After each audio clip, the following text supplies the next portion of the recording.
greenhouse gases. By signing an executive order at the Environmental Protection Agency, Mr. Trump took the first step toward erasing rules limiting carbon dioxide emissions from coal-fired power plants and easing restrictions on new coal mines. My administration is putting an end to the war on coal. Industry workers joined Mr. Trump for the event. You know what it says, right? You're going back to work. Coal mining accounts for roughly 50,000 jobs in America, down from its peak of nearly 180,000 in 1985.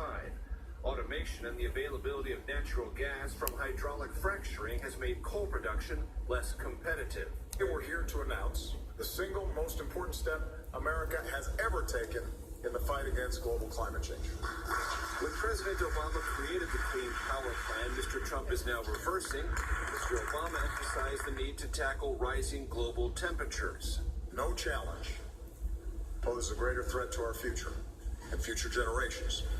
But President Trump once called climate change a hoax, and his EPA administrator, Scott Pruitt, recently denied a direct link between carbon dioxide and global warming. So no, I would not agree that it's a primary contributor to the global warming that we see.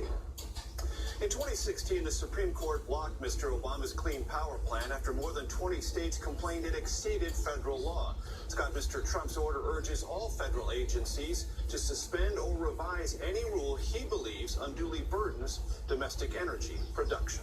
Major Garrett, thanks. After the president's announcement today, the Democratic governors of California and New York said that they would continue to impose state laws limiting carbon in the atmosphere. 20% of Americans live in one of those states. And John Blackstone met one of them, a climate scientist who sent Mr. Trump a warning.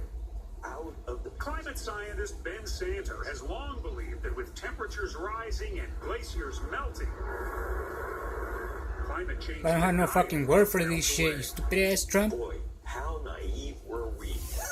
Now he's faced with a new president raising old. Spend your entire life trying to do one thing, and then someone comes along and says everything you've done is a hoax or a conspiracy or is worthless. What do you do with that? In the 1990s, Sander became one of the first scientists to analyze all the climate data and reach what at the time was a startling conclusion. The balance of evidence suggests a discernible human influence on global climate. And like it or not, I was the guy who carried the can for that finding. Sander wrote an open letter to then-President-elect Trump, urging him not to listen to ignorant voices.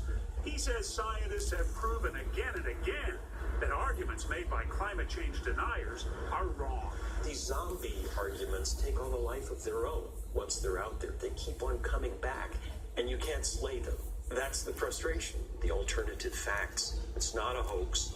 This matters to every American. Now, climate change funding is on the federal chopping block. What happens to those scientists? What happens to you?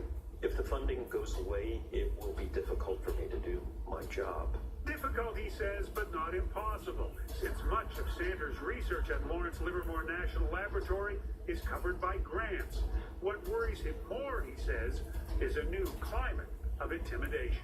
There's been a statement, get with the program or get out. If the program is to advance ignorance, then I'm not with the program.